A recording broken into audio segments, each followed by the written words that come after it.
Hey, it's good old boy Mike. This is good old boy Dave. From Sips, Suds, and Smokes. Sips, Suds, and Smokes covers wine, tea, coffee, distilled spirits, whiskey, scotch, beer, cigars. People whose first name starts with Q. Bad fake British accents. And we always take time to make fun of the people of Alabama. Banned once again. It's a 1-hour episode that's mildly entertaining for about 22 minutes. I think mildly would be a vast improvement. Well, we do have the only beer show with the Holy Man. We talk about these products and rate them with our unique rating system, like our Suds 5 rating.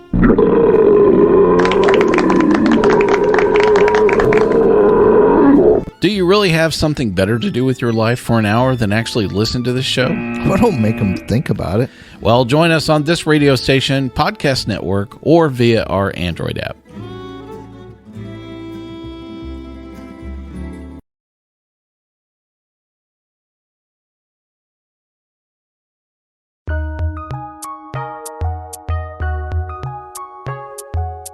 Welcome to the Fantasy NBA Today podcast.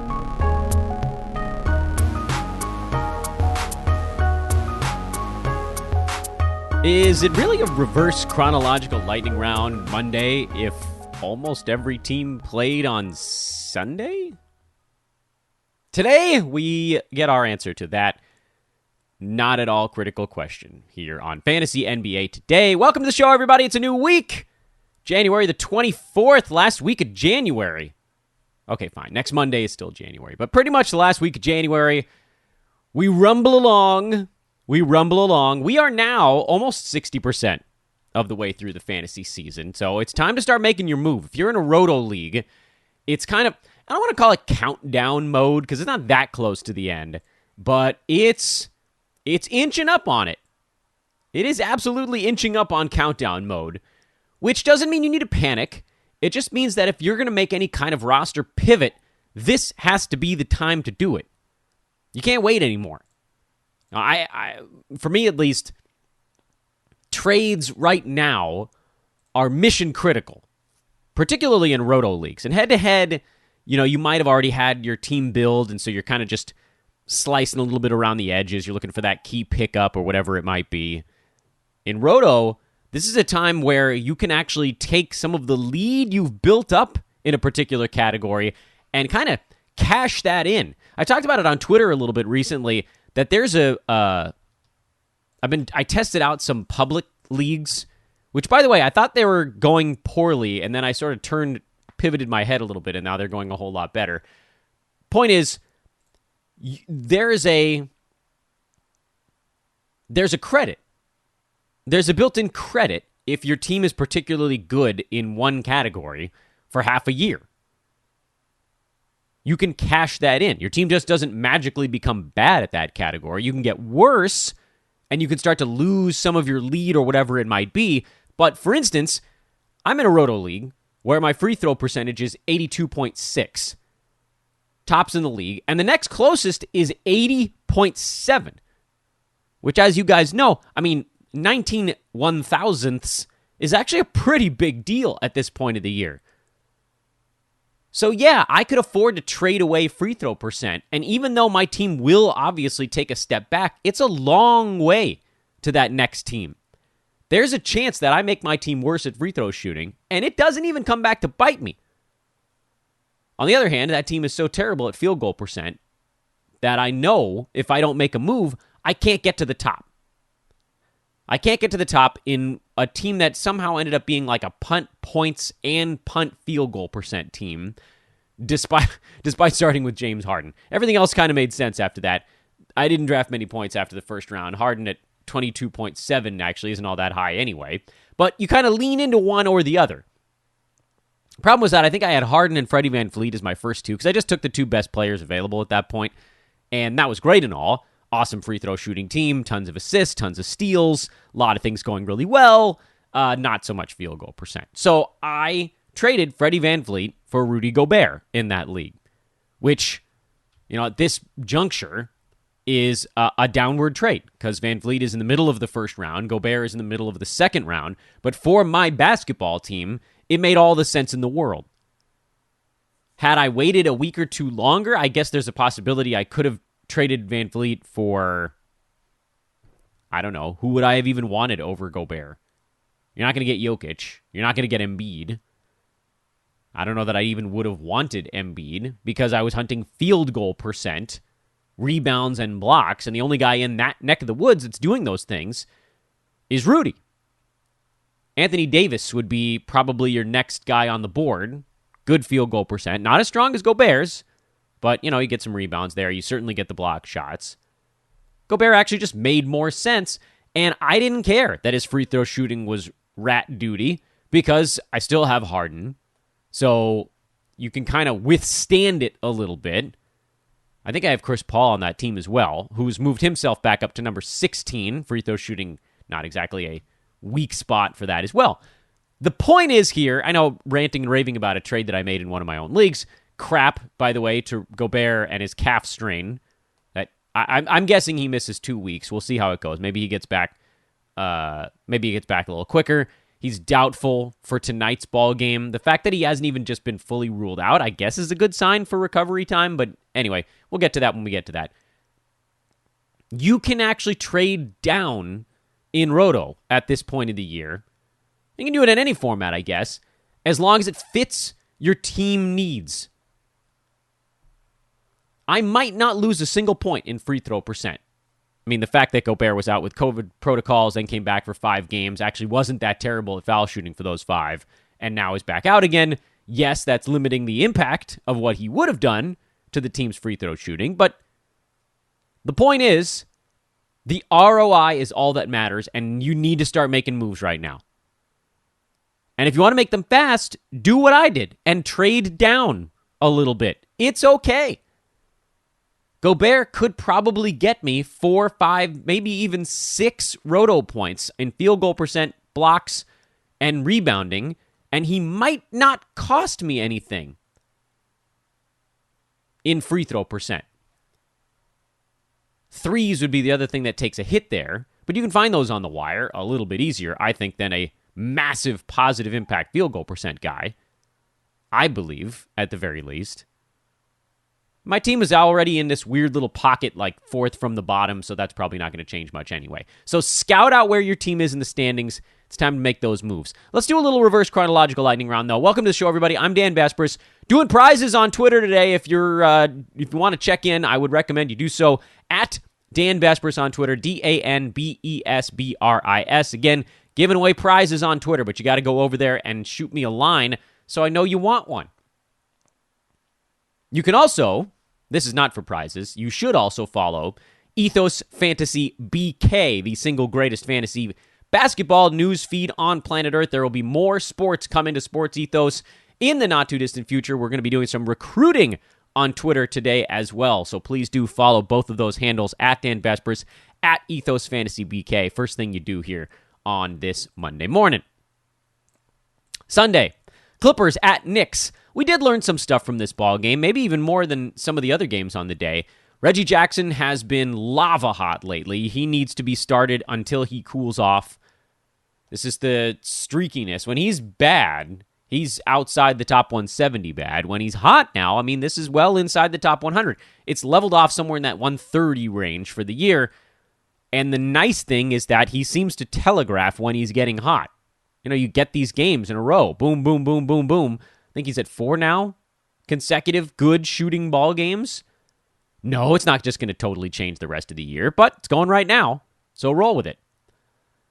Nick Batum's minutes took a hit in this ball game. Clippers bench saw a little extra activity. Starters were getting pummeled. I'm not too worried. Batum has a way of doing stuff across the board, so even on a terrible fantasy game, still got you 2 threes, still got you 2 steals, 3 assists, hanging in there. Bad scoring, of course.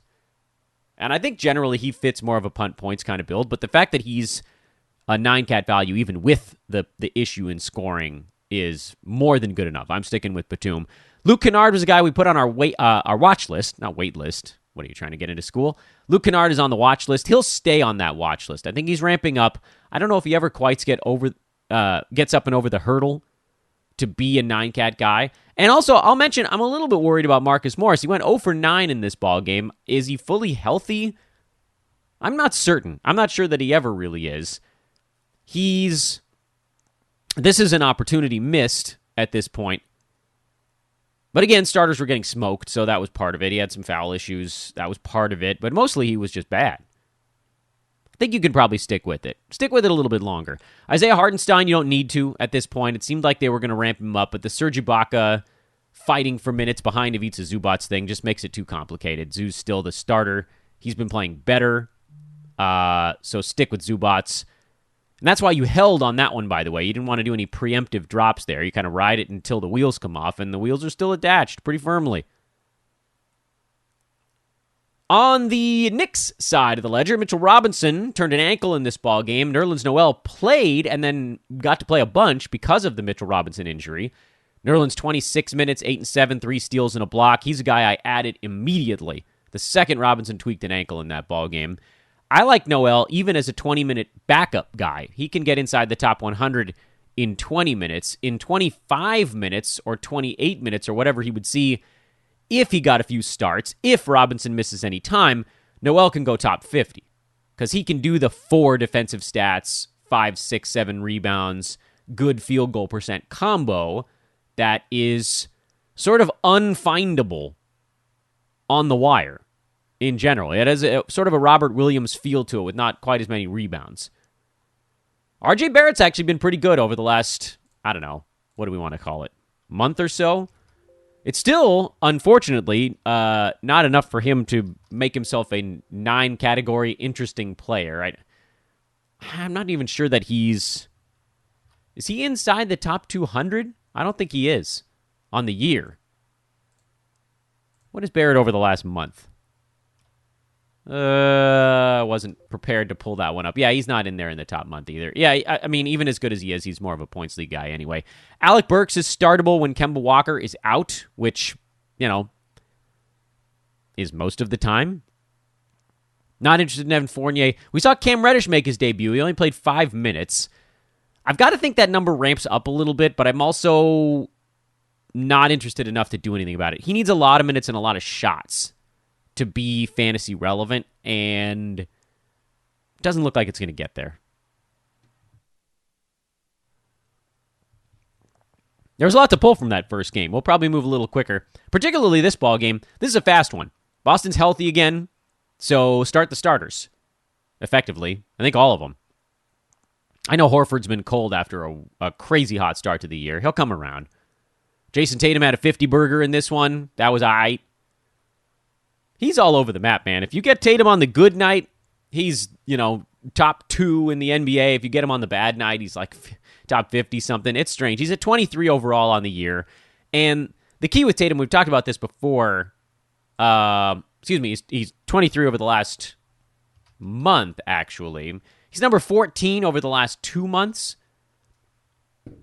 Which, by the way, is a little bit of a disappointment. I think most of us thought he was going to be like top 8, top 9, but 14 isn't all that far off. On the Washington side, I don't know. I can't really advocate hanging on to these centers. I know we're only like 2 weeks and change from the trade deadline, and if Daniel Gafford gets moved somewhere where he plays 20 minutes, that's a big deal.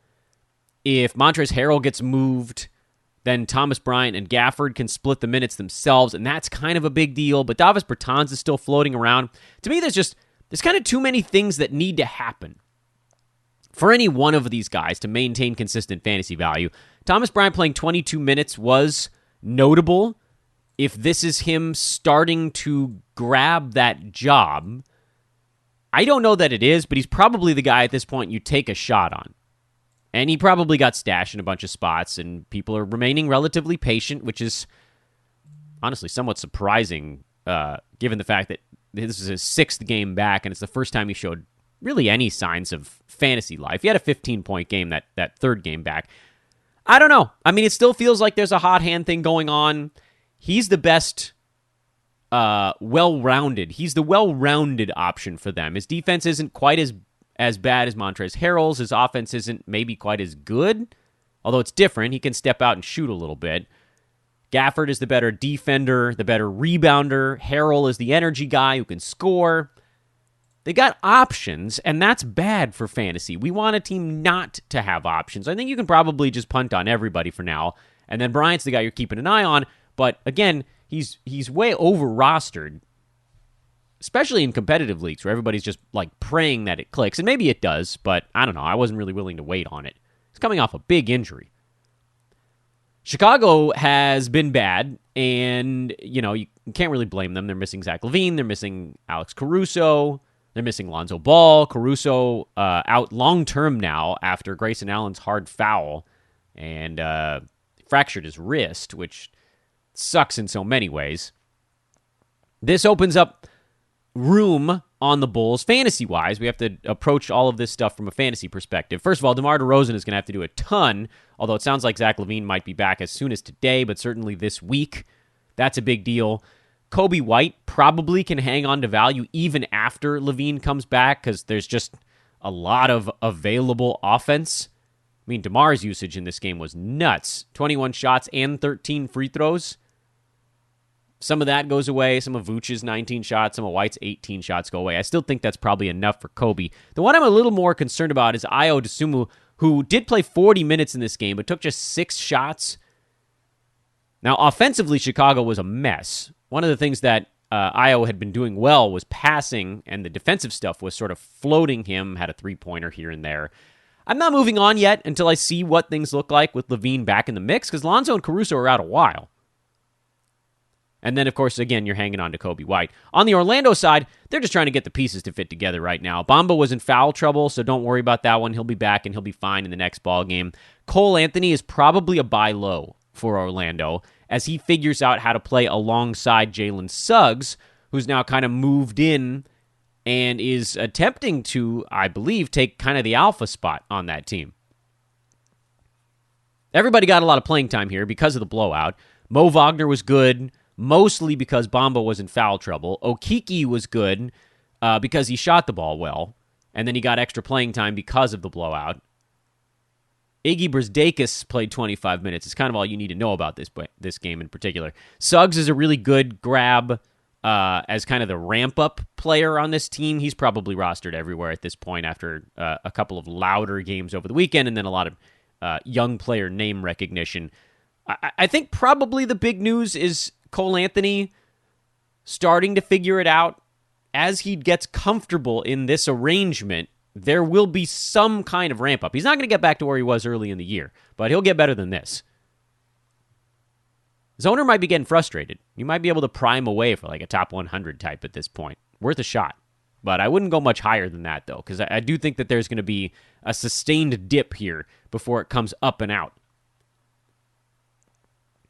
Folks, make sure to spend some time today with our buddies at ThriveFantasy.com and the Thrive Fantasy app, available everywhere that apps are downloadable. The Apple Store, Google Play for Android devices, you can get it. Get it on your phone. Get it on a computer like old man Besbris over here. ThriveFantasy.com is the website. Daily fantasy sports for player props. No longer must you toil in the trenches. No longer must you sift through the gutter for what... Well, maybe you played Iggy Brisdakis in DFS yesterday. I wouldn't have ever thought to do it, and I find that stuff to be kind of annoying, frankly, because I spend so much time researching this for full season fantasy. Anyway, it'd be really nice if I could just look at a thing and say, oh, I have a pretty good idea of what's going to happen in this ball game, but really only from a, hey, which of the big guys are going to be relevant standpoint? And that's what you got over at Thrive Fantasy. They also, by the way, have a Wheel of Madness over there, which is kind of sweet. Anyway, sign up now using promo code ETHOS, ETHOS. Get a 100% deposit match bonus up to $100. Also, get a pair of $20 contest entry vouchers. That's a special one that you really can only get with our promo code ETHOS. For a $10 deposit, you get those two $20 contest entry tickets. It's pretty amazing. That's a bonus $40. On top of the bonus $10 you're getting for the 100% deposit match. So go prop up at ThriveFantasy.com. Win with us here at Sports Ethos. Follow the guys at DFS today on our Sports Ethos roster. Mike Santino and crew will guide you to victory with their favorite player props of the night. They have NBA, they've got football, they got all the good stuff over there at ThriveFantasy.com. Check them out today. Portland beat Toronto. Don't look now, but the Blazers have won 6 out of their last 10 and have a little bit of breathing room, very little bit, for the last spot for the play-in tournament. 2.5 games over the Pelicans right now. Blazers have actually gained ground on the Clippers and the Lakers over the last 10 days. And this is big because if you're holding on to Dame, you want to make sure the Blazers don't fall out of the playoff picture. And you've got to believe, I mean, this is Damian Lillard we're talking about. If his team has a play-in shot, has whatever, he's going to try to get back. Plus, there's going to be rumors swirling. It's going to be annoying. If he doesn't come back, everyone's just going to say, oh, you know, the end of the line kind of stuff. Although maybe if he doesn't play again, he'd be more likely to want to play a little bit more with Portland. In any event, CJ McCollum coming back has certainly made the Blazers better. They have an offensive weapon they can rely on nightly. He's looked pretty good here after a couple game ramp up. Rob Covington dislocated a finger but came back and played through it. And still no sign of Larry Nance Jr., so you don't have to worry much about that one. Anthony Simons, I mean, we knew he wasn't going to be a first-rounder forever. And this is why we said, go get yourself a top 50 kind of guy. If you can, maybe you still can. And Nasir Little's played pretty well lately, and Nurk had a quieter one after a couple of big ball games. Little is, I don't know, generally not what you'd call a high upside streamer, but this game had some upside in it. He's fine. I'm not super excited about it, but he's fine. No surprises really on that Portland side. No real surprises on the Toronto side either, so I don't want to spend a ton of time on these. Chris Boucher continues to plug along at a pretty good clip. 24 minutes here, but again, that's enough for him. And then the rest of the names are the usual fare. Gary Trent had a horrible game that he actually kind of salvaged late with a few 3 balls. It was real bad, if you can believe that. But let's just shuffle along. Lakers, Heat. Lakers were so bad early in this game. They played a lot better in the second half, but it was way too little, way too late. And at this point, LeBron is kind of the only trustworthy Laker, unless you drafted Russell Westbrook, in which case, what are you doing? And you're stuck with it, and figure out how to use him, I guess. But all the other guys have been pushed off to the side. If they've sort of tried to find lineups that emphasize enough defense, didn't work. I mean, they went to a defensive lineup, and the Heat hit every three-pointer on earth. And by the way, if you can figure out which Heat player is going to get super hot from 3 on any given night, congratulations, because I can't. It's going to be Duncan Robinson some of the time, to about half of the time these days. And then Max Strus hit a couple in the middle of the ball game. Caleb Martin hit a couple in the middle of the ball game.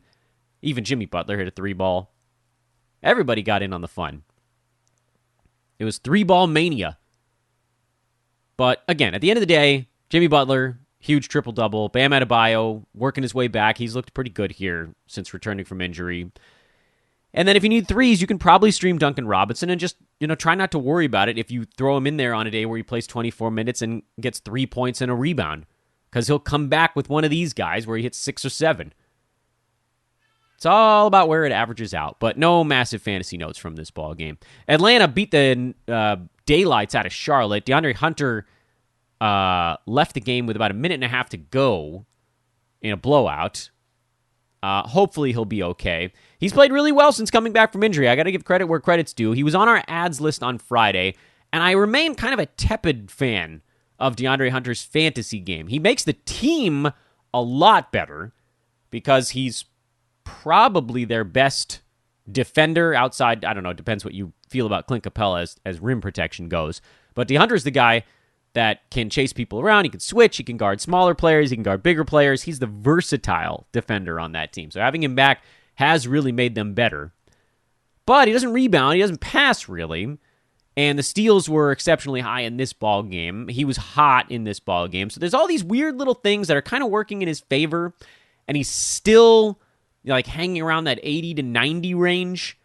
If any of those things break the wrong way, if field goal percent starts to come back down, or if the steals and blocks start to come back towards a career mark, there does feel like a drop-off isn't far off. But as long as he's rolling like this, you go with it. That's like you don't stand in front of a train when it's moving.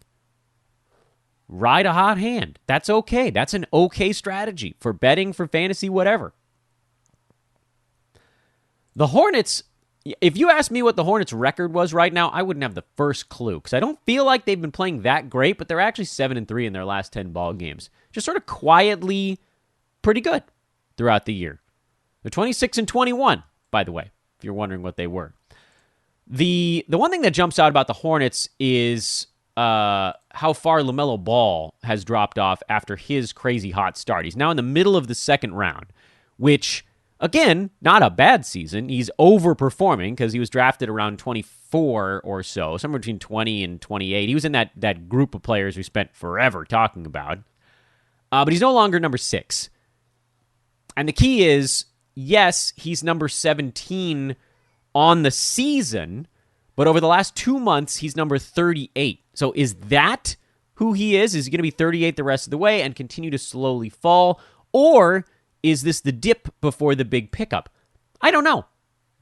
I'm tempted to say he's probably back in the mid-30s. That was where I was looking to draft him, in the 30s, because I didn't think he was going to take, 17, 18, 19 shots a game, and he came out and he just went gangbusters in usage early in the year.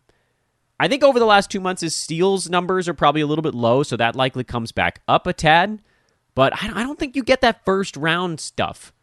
So if you can trade LaMelo Ball and still get a second or first rounder, I think you probably do it. But it does likely change your team's makeup a little bit. PJ Washington played 31 minutes off the bench. I sort of don't care. He and Mason Plumlee are going to be fighting for those minutes every game, which makes it, I don't like 50-50 propositions in Roto. Don't like them. Philly played one that was far too close in San Antonio, but they did get their win. And I'm not buying into Furkan Korkmaz getting hot for a game, so move along. Seth Curry will come back at some point here soon, and then you won't have to worry about it. Jakob Poeltl, big ball game for Jakob. Devin Vassell, 15-4 in 20 minutes. He's right on the cusp, and I feel like I've said that all season now, but he still hasn't quite cleared it. Mostly because guys like Lonnie Walker and Doug McDermott are playing more than they need to on a young Spurs team. There's a possibility that after the trade deadline, Vassell gets more run, or is he just a really nice keeper dynasty type? That's a possibility. That could still be it this year. So redraft, folks. No, I don't know that you have to do it. Anyway, shuffling along here. Dallas, opportunity to beat up on a Memphis team that's a bit shorthanded right now. Grizzlies still 7-3 their last 10, but you can see they're wavering a bit. Mostly with Desmond Bane out. That's been the one that's really hurt them. Mavericks, red hot. They're now 27-20. By the way, the Suns at 9-1 and have won 6 games in a row are once again the hottest team in the NBA. It's pretty insane, actually. That team just has no blips. I think that's got to be the Chris Paul effect. In any event, as fantasy goes in this game, DeAnthony Melton, another good one here. They're finally letting him play. It only took the entire team being hurt for them to do it. So keep trotting him out there. And what I'll say on the Melton front, trying to sort of get out in front of something here, at some point, probably not too far from now, guys are going to start coming back for the Grizzlies. Desmond Bane, Tyus Jones, Slow-Mo, and that's going to push Melton back where he was before. At this point, we know that's going to happen.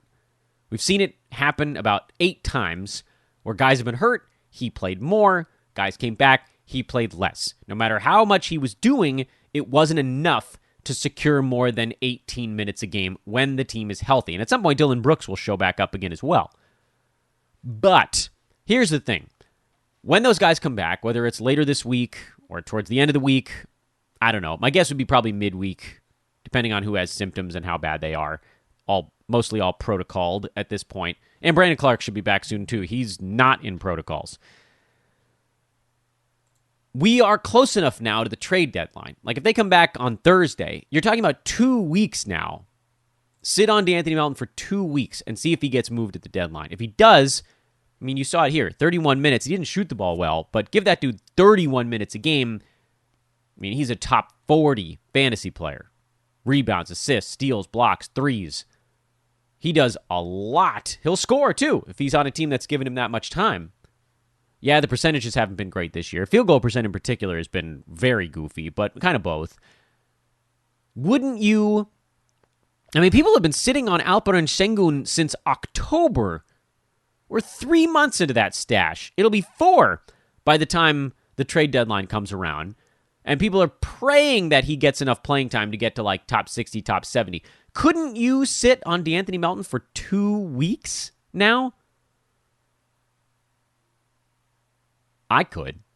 I really think you kind of need to. There just aren't that many guys like that where the situation is so obviously tipped against them that almost anything could break it in their favor. Will it happen? I don't know. 20% chance?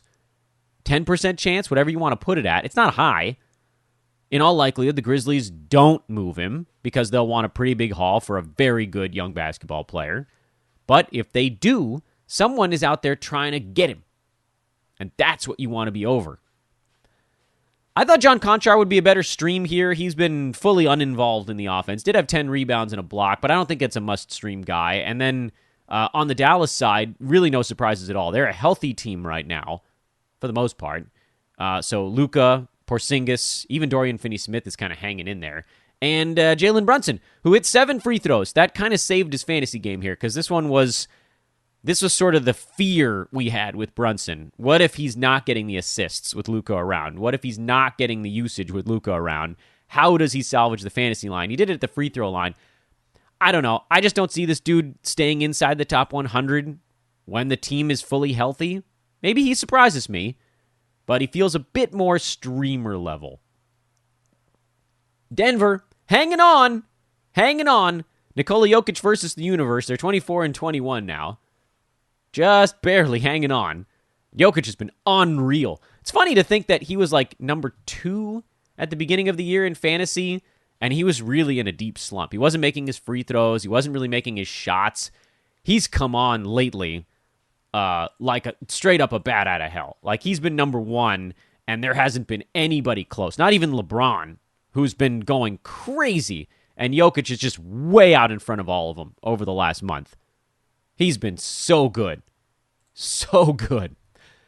Will Barton keeps trying to convince me to keep him going. He's a streamer, really, at this point. But you can't drop him. He's like a streamer you have to hang on to because he has a guaranteed role on a team where there just aren't that many other options. The second anyone comes back for Denver, anyone of note like a Jamal Murray or Michael Porter Jr., it does seem like Jamal's trying to get back to play this year towards the end of the season.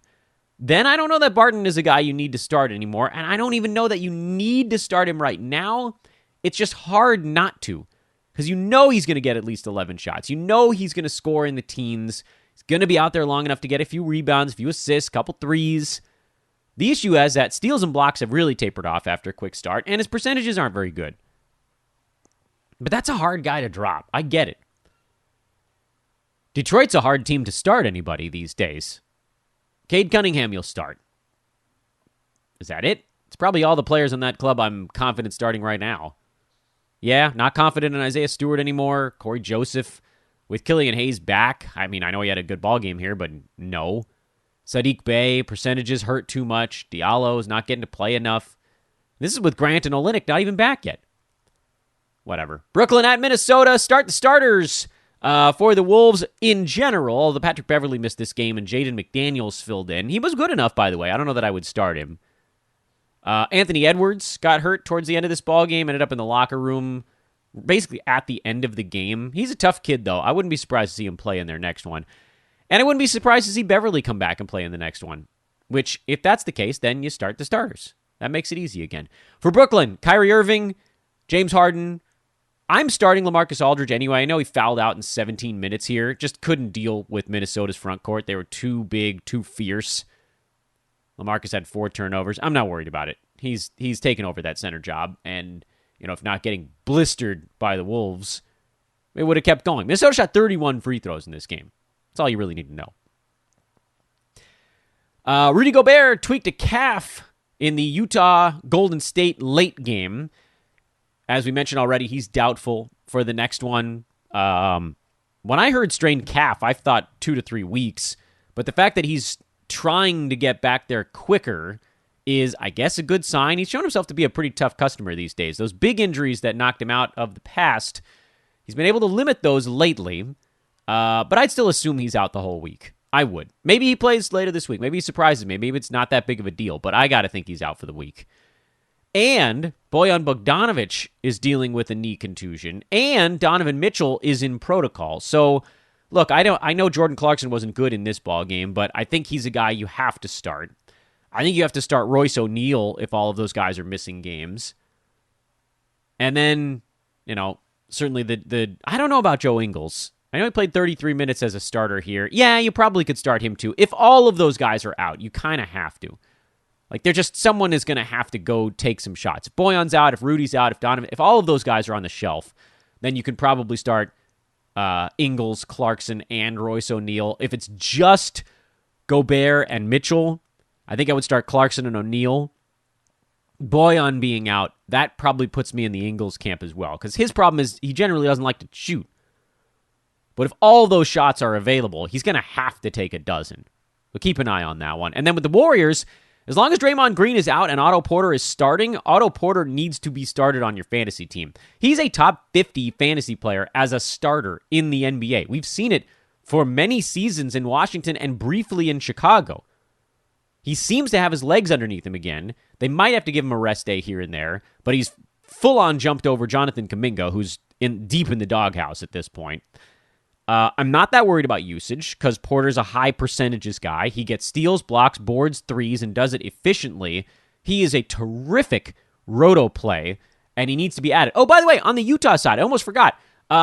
He's in protocols right now, but if Hassan Whiteside, I think he might have even cleared them yesterday, but didn't have his wind back. Hassan Whiteside is a must-add player because I still think Rudy Gobert misses the whole week, and if you can get 3 or 4 games out of Whiteside doing starter-level stuff, you have to take a shot on that. You have to. So add Whiteside everywhere. I've added Nerlens Noel in a lot of places. I've added Otto Porter in a lot of places, and those are kind of the big 3 things I thought that came out of Sunday with some smaller stuff kind of around the periphery. Shout out to our buddies at manscaped.com. Promo code over there is Ethos20. We want to move a few more units here before the end of January. Go get 20% off and free shipping on your order at manscaped.com. Sideburn trimmers, ear and nose hair trimmers, straight razors, triple blade razors, boxers, t-shirts, deodorant, powders, lotions, shaving cream. It's Men's Health at this point, and I use all of their stuff. They've been kind enough, actually, to send stuff to us here at Sports Ethos so we can use it and tell you guys how good it is. So we're not just like pulling crap out of the sky. ExpressVPN did the same thing. They gave me one to try. It's really important, by the way. That's good marketing. Give your host a product to try. And I've said it before. I've been totally straight with you guys. I think the Lawnmower 3.0, which I know isn't the newest model, the Lawnmower 3.0 is my favorite sideburn trimmer I've ever used in my life. So I hope that actually makes you guys trust me a little bit more. I'm not just trying to funnel you to their newest one, which is, I think, $10 or $15 more. I liked the previous one. I thought it pinched a tiny bit less. The shave wasn't quite as close, but I didn't need it to be. You know, I'm cleaning up my neck. I'm cleaning up the front of my neck, the back of my neck. I'm cleaning up my back. Stray hair on like a forearm, that type of stuff. Where you don't have any need for it to be like pulling the hair out close. You just need like real close. I love that Lawnmower 3.0. I would strongly recommend getting one. And that one has a built-in LED as well. So head to manscaped.com, use promo code ETHOS20, ETHOS20, to get 20% off and free shipping on your order. That's how they know Dan sent you. They'll be pleased. I'll be pleased, and I promise you will like what you get. I promise. Let's turn the clock backs on our reverse chronological lightning round to Saturday. Well, we've covered most of the teams in the NBA at this point. Sacramento, no De'Aaron Fox in that game on Saturday, so oh, what a goose I am, as the old silly kids thing goes. I dropped Terrence Davis when I heard Tyrese Halliburton was back, and then the late De'Aaron Fox scratch meant Terrence Davis still got to take 18 shots. So keep rolling there if you managed to hang on to TD, if you were less piped in on Saturday than I was, which is pretty rare. I'm not usually as piped in on weekends. I do more of my stuff like towards the end of the night.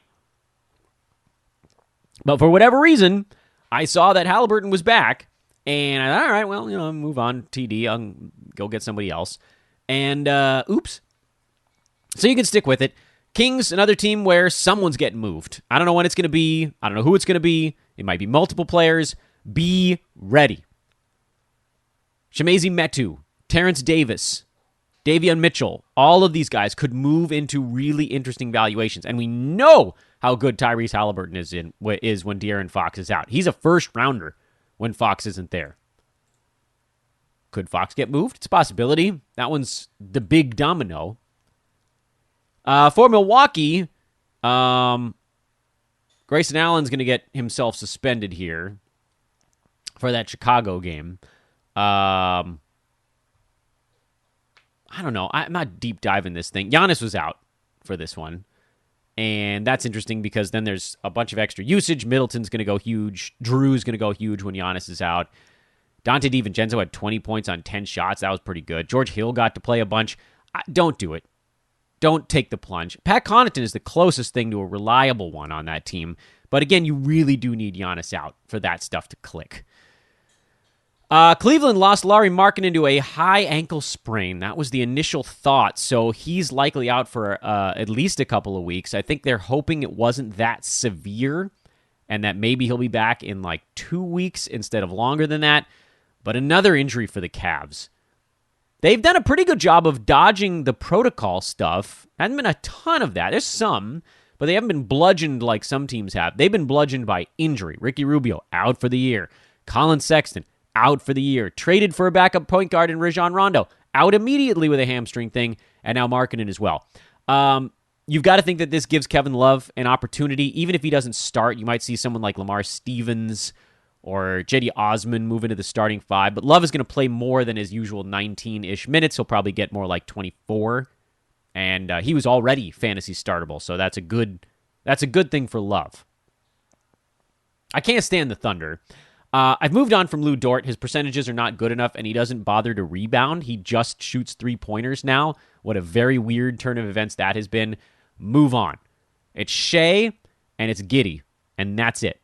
And even with Giddey, even then, you're sort of trying to catch lightning in a bottle. He's generally been good enough lately, but boy, that's a rough fantasy team. Hey, first game for Indiana with everybody missing. Malcolm Brogdon is out for at least 10 games. He's resting his Achilles. Karis LeVert missed a couple games over the weekend, although he's day-to-day. So there's a chance that LeVert comes back and gets to showcase himself. He's on the trade block. They're all on the trade block. When LeVert comes back, that'll divert a bunch of the shots. This is a really tough game to get a feel for who's going to do stuff in Indiana because Phoenix is very good defensively, and they don't run that much. So this game was relatively slow by NBA standards. Phoenix just makes all of their shots, so they score a lot of points because they're so damn efficient. But in our kind of first look, with no Sabonis, no Miles Turner, and no Malcolm Brogdon for at least a couple more ball games, Goga now is an ad. I mentioned that on Friday when Sabonis went down. It wasn't when Turner went down. It was when Sabonis went down. I want to make that very clear. Chris Duarte is an ad. Tori Craig is an ad. Justin Holiday is an ad. I don't care about Kiefer Sykes. Jeremy Lamb is a watch list guy right now. He played 28 minutes in this ball game, and he can really pile up fantasy numbers if he gets consistent playing time. I'm not convinced he will when LeVert comes back. That's why I haven't taken the plunge on that one. Holiday, I think, is sort of good to go at this point. He fouled out of this game in 27 minutes, or he would have even done more. But his threes are there. The steals and blocks are starting to trend up for him. That's good enough. It's more roto-friendly, to be sure, but he's also pretty damn durable. So I kind of like Holiday in almost every format. I like Tori Craig. He didn't get as many rebounds this game as I would have liked, but also, they needed Phoenix to miss a few shots, and Suns don't do that very often. So I think in general, Tori Craig, he plays 30 minutes. He's probably going to get more like 7, 8, 9 rebounds instead of 6. He'll get steals. He'll get blocks. He'll get some threes. Stick with it. Stick with Tori Craig, because, 30 minutes is almost locked in for him right now. Batadze I'll use until Domantas Sabonis comes back. Craig I would use until both centers come back, because he's going to just play power forward for now. And then Chris Duarte, he's probably good until Brogdon comes back. He'll probably be okay even beyond the LeVert return, although it's iffy, because he's young, he's going to make mistakes. It's a little harder. But he seems somewhat comfortable out there, and he's kind of running a little bit of point guard out of that shooting guard spot. But just know that a lot of these guys are kind of tied into other guys. Duarte's value heavily tied into the Brogdon and LeVert absences. Lamb, same thing. Batadze tied into the Sabonis absent. Craig tied into both centers, but they kind of both need to come back. So Holiday, Craig are the ones I trust the longest out of this bunch. Batadze and Duarte, maybe about the same amount of time. I think Sabonis probably back within the next 2 weeks. Brogdon probably after the All-Star break. Or trade deadline, rather, I guess. And then on the Phoenix side, Bismack Biambo, man, a man possessed. This might be the best game of his career. I guess all he needed to do all along was play one of the best point guards to ever exist. JaVale McGee had a good game, too. Both centers filling in for DeAndre Ayton, although right now Biambo is the safer play. I didn't think I would say that because McGee's starting, but Bismack's had 2-3 good ones in a row. I think you can probably stream him until Ayton comes back, which is mind-boggling, I know. Jay Crowder hurt his wrist. We don't have a timeline on that, but if he misses any time, Cam Johnson goes huge. So I would say a preemptive grab on Johnson is very much worthwhile. He was awesome the last time Crowder missed any time. And then I'm pretty sure we're missing 2 teams, but I don't know which ones they are. All I know is that I know how to count, and there were 11 games on Sunday, and there were 3 games on Saturday, which gets us to 14 games and 28 teams. Who didn't play over the weekend? Houston? And anybody know? I don't. I can't remember. I legitimately have no idea. You guys are probably all sitting out there screaming it at me, and I don't know. The Pelicans. Okay, well, there's nothing really there. Ingram is dealing with an ankle twist. If he plays, then everything goes back to normal. If he doesn't, Devontae Graham would have a little bit of wiggle room, although he is also a game-time decision. So, fart sound effect on that one. And then, who the hell did I say? Oh, Houston, right. Yeah, you guys know I can't stand dealing with the Rockets' fantasy graveyard. Kevin Porter Jr. has actually been a little bit better lately, but boy, those percentages are just going to ruin you. I hate everything about Houston's fantasy stuff, except for sort of Christian Wood. Can't stand it. All right, wrap it up. Hit me the wrap it up B box. Thank you, Chappelle Show. The wrap it up box. This is Fantasy NBA Today, Sports Ethos presentation. I'm your host, Dan Besbris. 2 other partners that I didn't get a chance to do reads for on today's show would be expressvpn.com/hoopball. That's 15 months for the price of 12 on whatever you get over there. And, of course, our buddies at mybookie.ag. Although I did mention I got prizes for you if you hit me up on Twitter. I got prizes for you. They may be tied into MyBookie. Maybe. Only way to know is to bug me at Dan Besbris, DanBesbris. Please rate and review the pod if you like it. If you don't, just tell me outside of the normal rating and reviewing processes. And, of course, at Ethos Fantasy BK. That's the Twitter feed for sportsethos.com. Go check them out. You'll be happy you did. Have a great Monday, everybody. Back at you tomorrow. Going to try to get some guests on this week. I want to do some trade deadline stash talk. But I'll keep you posted on that via probably social media, because that's quicker. All right, later, everybody.